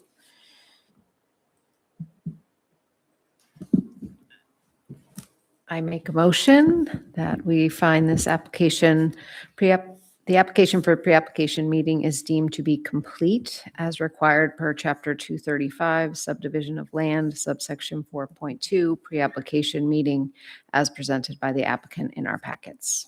Do I have a second? I'll second the motion. Okay, any comments or any questions? Do I have a vote? Okay, 4-0. It passes. So the second motion, do I have someone who will make a motion to determine that the end of the site walk, we need to determine the We date do, of a we site have to walk. do a site walk, yeah. And you can just do that as part of the motion. And Yeah. unfortunately, we have to. It says the board shall Shall. schedule. We should- So we'll So we schedule should one. Schedule it and add it as part of this motion. Yeah, right? that's Yeah. fine. When Um, do we need to schedule it? When do we, yeah, Within 14 days. okay. Before is a sidewalk. Oh, yes. Okay. Oh, So, yeah. so this is, And it's a little wonky. It's a little wonky because if you go out there and do a site walk, which you're required to do, and then something like in your head, right? You're not supposed to be out there discussing the project and hammering things out, but something like, oh, this is weird, or this is, I got a concern here, or maybe they need to do something here. There's really no time to like how you do that. So what might end up happening, I think, is the only thing I think can happen is like when you come in for final, they just continue it to another meeting for additional information. I think that's likely how you would handle it. if needed. If needed. Yeah, if there are unanswered questions. Yeah, or things that come up at the meeting that we can't share with you because that's not the avenue to Right, talk about it. But then you're submitting your final plan, yeah. and then something comes up. People remember from that site visit, I got to see this, but we don't have the opportunity to talk to you. So I just think that's how it would be handled. Yeah, that's a good idea. So the second motion, we just need to look at contour intervals and that we'll have for the site walk. Yeah, normally that's And- held after the site walk, or you determine it for the site walk or during the site walk So or right after. Here we have 1 foot Yeah, contours. you'll That's have good. 1 foot existing and 1 foot Yeah. proposed. That's what we always. So we're good with 1 foot contours. Yes. Can I have a motion? Sure. Second motion? Yes. Yes, I'll move, the board will, we Board will have contour. determined what the contour, is this the one? Yeah. Yeah, contours. We'll determine at the site walk with. Well, I think we're just going to determine now. Now, that's what, yeah, so we're okay with 1 foot. Yeah. So I'm going to have 1 foot intervals. Is Yeah. everyone on board with that? Can I get a second? Is there a second motion? Second. Okay. Any questions, comments? Can I have a vote? All in favor? Yeah, 4-0. Can, Yes. sorry to, I know I'm jumping into here, but so generally for sites that are complicated, we'll show you where everything's gonna be and mark it out. I think we all can stand in the middle of that site and I can show you where it's all gonna be, just standing there. It's a small little site. It's all field. Do you need us to mark anything out? What I think personally, what would be helpful is understanding where this wetland is that you have That to is stay from. flagged. That's flagged. That's flagged? Yeah, that should have And- pink flagging and we can walk In you this- right to that. Structures. Yep, if you can identify, like was done for the Nordhaven with a blue Put stake. in the with- middle of where the building's gonna be. Exactly, and the 75 foot, roughly the 75 feet away from the stream, Okay. that would be helpful, The roadway contour too. the roadway. So roadway, and is that just the roadway going in or is that driveways going off to each house? If I can interject, I think I can walk you right down the middle of where that road's gonna be just by putting a couple of center stakes in those buildings. So it's pretty clear out there. We can follow those contours. And I think we're gonna go to the site, we're gonna stand right there in the middle and I'm gonna say, this is where the road is. And you'll see the blue flags. We'll put a stake with a blue flag in the middle and it's gonna run right down the middle of those stakes. I'm just trying to keep it simple and easy for everybody. You get too many stakes and locations, all of a sudden it's Yeah. hard to follow. But Yeah. if we locate those centers, that'll give us enough reference point that I can direct you and point on our map exactly where we are and make sure everybody can see and understand that.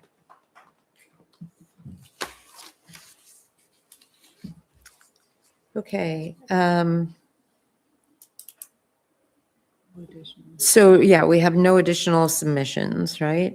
So we skipped that motion, or do we have to actually make a motion that we do not have additional submissions? I mean, are we going to do that now or do it for, no, I think that's fine. Just because that's pre-application determinations. I think we're good right now. Right. Yeah, I don't, Okay, so number 4, the site walk, we do need to hold a site walk and we need to identify when that's going to be, to schedule that right now. I am gone the first week of April, The first half week or the first whole week? the first whole week of, I'm sorry, the first half week of April and the first whole week of April. Gosh. I'm back in Colorado. So the 14 days would be April 1st. So is there any time next week when anybody's available to Monday and Wednesday is good for me during the day. Monday and Wednesday? It's On- fine for me. Next week. Monday, Wednesday. Jeremy, what's your, I'm out Are of you- luck, yeah. These times get challenging, but I'll make it work. I do baseball. So we're busy. We practice every single day, starting at 3 Oh. every day for the next few weeks. If Midday, does that work for people? we could do something like that, that'd be excellent. day? Yeah. Monday, the 23rd? I'm probably down in Brunswick in the morning. I'd be back in by afternoon, early afternoon. I could make it by 1 o'clock, yeah. just an hour Okay. meeting? Monday, the 23rd at 1? March 23rd? We did all of Nordhaven in an hour and a half. So Yeah. That was a lot of walking. does that- Does Tuesday work? It's my first day of pitchers and catchers that day, so I've got a lot. I've got a lot going on. Yeah, I'm very sorry to add my problems into your schedule. Tuesday. Tuesday would good be with great me. because I'd have everything ready to roll. Oh, I'm sorry. For me, it does. Tuesday, I can meet after like 1 o'clock. I could make 1 o'clock work on Tuesday. Okay. Yeah. That work for you?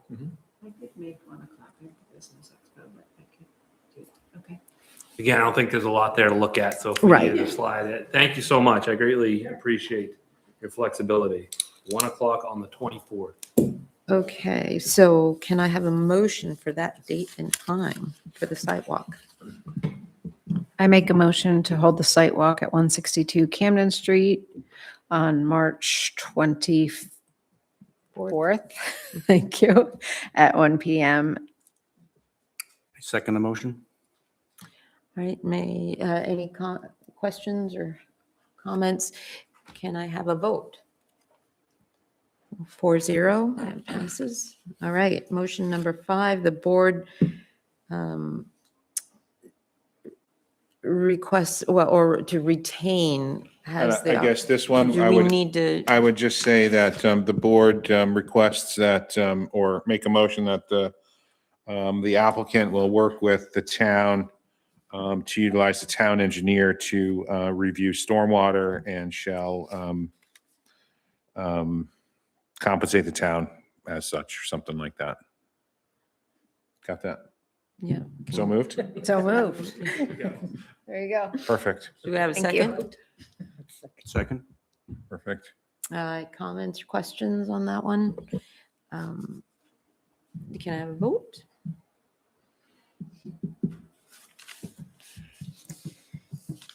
All right, number 6, the 6th motion here is to schedule a public hearing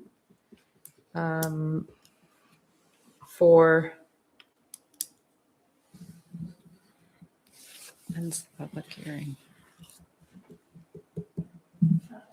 When's the public hearing? for the, Has to be on a Thursday. Oh, right, because we be go a from Thursday. Wednesday to Third, Thursday now. fourth We're back. Thursday. Wouldn't we do it The prior same. to the next meeting that we attend? Could we do that? That same, Do it at the same time? Hold on, I don't understand. Do it when? When we come back for final review, we do it prior to that, at the same meeting as that. are That's we generally how having I, this? rather than like we did have- today. Yeah, yeah, Or is exactly. that not necessary? Because we have final next. Can we do it during the final meeting? Let's put it that way. That's what I was suggesting. Yeah, Yeah. yeah, That's yeah. Okay, is that what Yeah, you were trying to do? that's what we're Do the asking. public hearing as, during the final, yeah. That's What not meeting is determined that? yet. What's the date of that? We don't know. We're not sure Yeah, yet. right, that's not There's sure. a lot of You stuff we guys. have to get done. Well, no. Well, that's up to them, really. It's up- Them, yeah. So Yeah. that's, So that's Um, null and void. Hard to make that determination what well, that we is could, today. do we need to just say that, do we make a motion that the public hearing occurs at that final Sure, application? that's meeting? fair to me, yep. So I you make wanna a move that? motion to schedule the public hearing at the start of the final approval meeting with the date to be determined. We can get everything together I by second that. Tuesday. So I only have a question on that. When you say at the start, usually it's after their presentation. All right, Oh, right, sorry, I'll just change let's the say motion. that it shall Public occur at hearing the same at date the as the same final date plan, to be subdivision plan determined. review. I Second, that there you go. also. Second that. Any comments, questions? Mm. All right, can we vote? 4-0. Do we have any idea when you're contemplating that would be ready? I know it will not be for April. 'Cause we Okay. have to submit everything on Tuesday of next week. Sure, So it won't be April, but we'd probably start looking at the following month. okay, For that May meeting. Okay. so maybe the third Thursday in May, Yeah, maybe?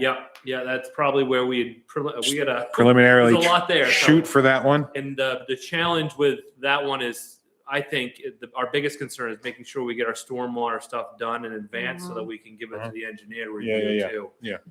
So we'll work on that. We're gonna target that. Okay, but it may be June Joe and 4th. I will regroup after the meeting here and Okay.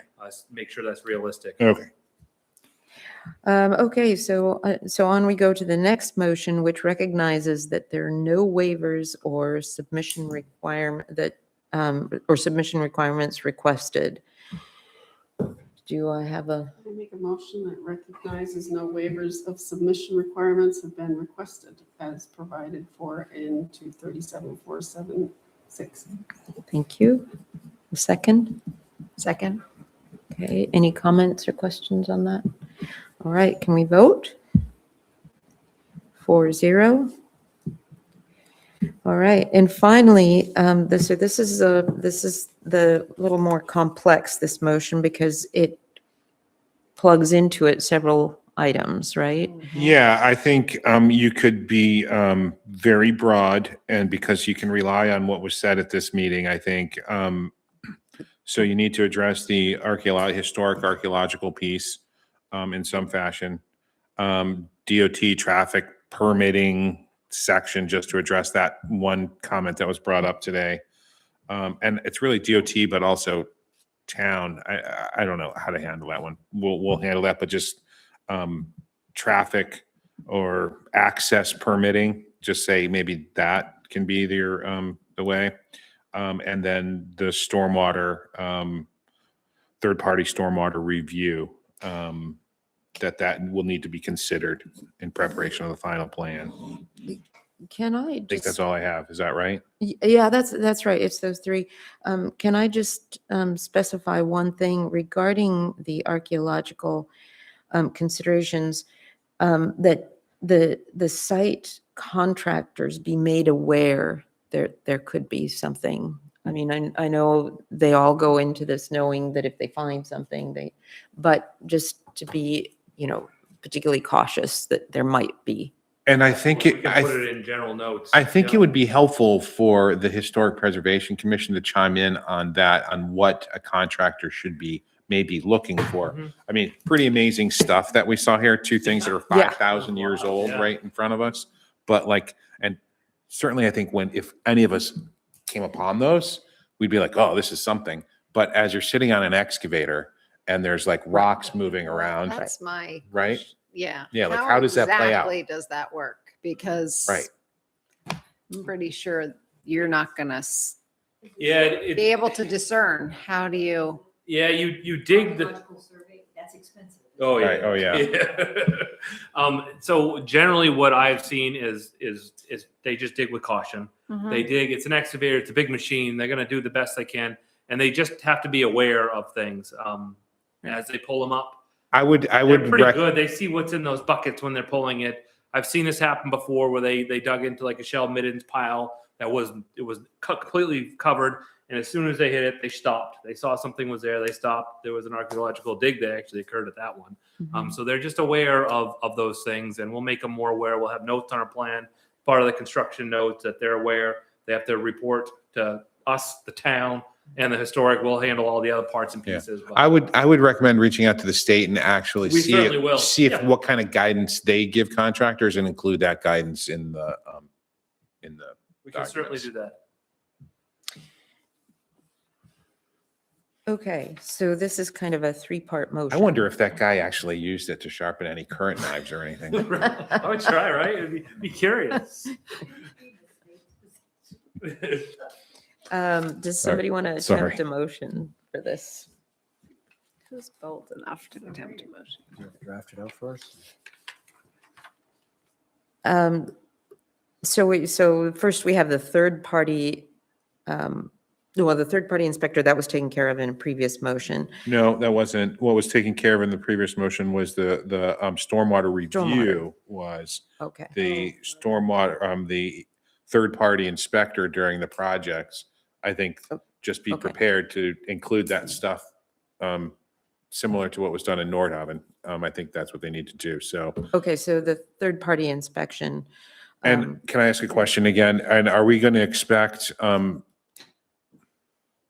like Nordhaven, the third-party inspector not only did erosion inspected for stormwater and erosion control during the project, which I think is important. That's what I was referring to. But for Nordhaven on the main road, we actually did escrow and the whole thing for building that road. Are we going to do that for this road?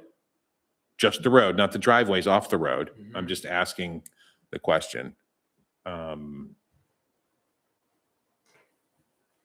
Like it was triggered for Nordhaven. We did it. Like if Nordhaven's road was only, how long, how many feet is this road?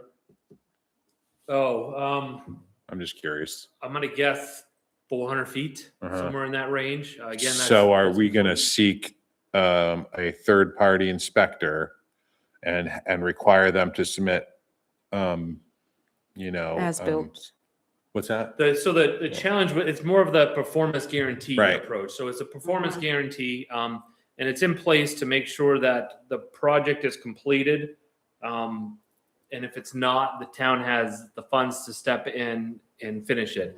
The very big challenge associated with all performance guarantees is that you end up paying for the project twice in advance. You're paying the project because we got to write a check to the town, and then you have to write a check to the contractor. Granted, they're supposed to get the money from the town, but when then there's banks involved in there, it's a very complex way to pay for projects. I would request that you consider that this is a very small road, very few residents in there. There's going to be a main access road and some sanitary lines running up to the back. And if there's issues with that, the town can handle it, but there shouldn't be a need for the town to then step in and finish those projects. I would agree with that. Okay. I would agree with that. I guess maybe what an alternative to that would be a third-party inspector, such as the inspector that may be doing the stormwater inspections, to oversee the installation of this infrastructure and to provide the town with as-built. What do you think of that? Or What certification, level of or as-built? certification I think that it just was, providing information and documentation of that would probably be the easiest. Because when I say as-built, are we going to survey locate like the lines that are in place and all those? But I think confirmation that it was built per plan, I think, and per approval would be able to give you the confidence that it was done. I think that's fair on a project like this. And how would you do that?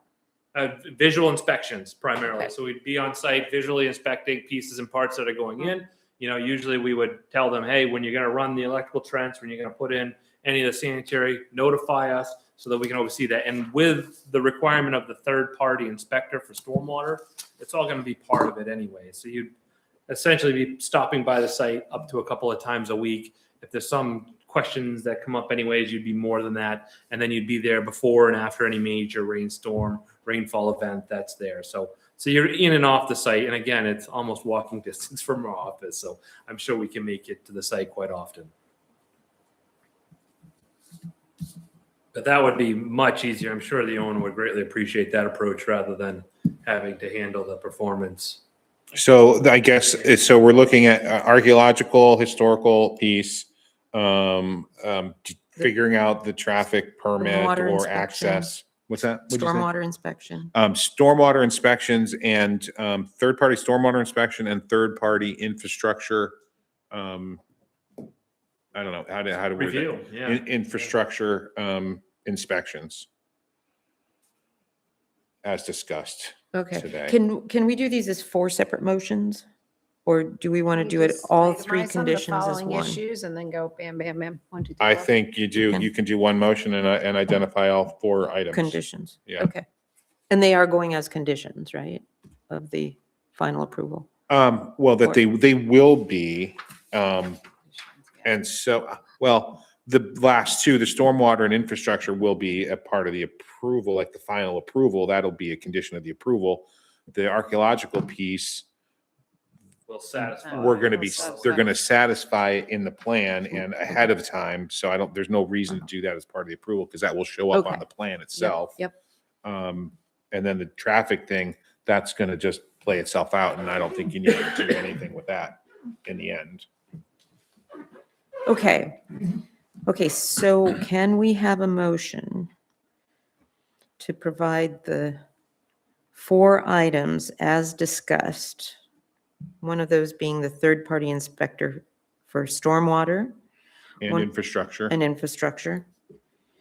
One of those, including but not limited to sewer, water, road installation, something like that.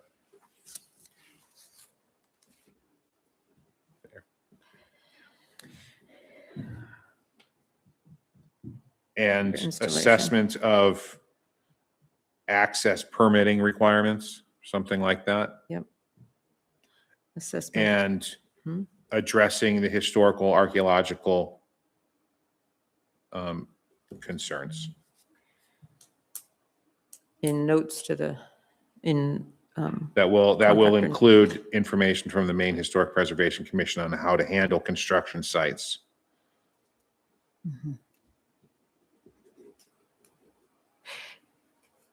So moved? So moved. any questions or comments You or just kept other going. discussions? I'm trying to help. No, it's helpful. Wasn't my motion. Someone made that motion, Yeah. what I was suggesting. As identified by Jeremy. As discussed. As All right. discussed in the record. Yeah. Can we have a vote? All right, 4-0. And that completes our motions. Perfect. And Thank you. anything else, or does that complete our meeting? I will say, I have this copy. I gave Andrew a copy of what those folks gave. Can we get a copy I'm of going that? to Yeah, perfect. Scan this tomorrow and send it to you. Thank you. Do you want a copy? I'll just send it to you too. Yeah, electronically. Yeah. We have nothing else on the agenda. Do I have a motion? The to- next meeting will be on the site walk on 3/24. We'll do a notice of that. At 1 o'clock? And we'll let the neighbors know. We have to do that. We'll let the neighbors know of the site walk. It's public. Yeah, when are we doing Nordhaven yet or no? For the pre-app, Yeah. preliminary? Yeah. Are we even there yet? No, Okay, not yet. that's fine. Can I have a motion to adjourn? I make a motion that we adjourn this meeting of the planning board. Thank you. Thank you all so very much for your time. Really Thank appreciate it. you. I just wanted to mention,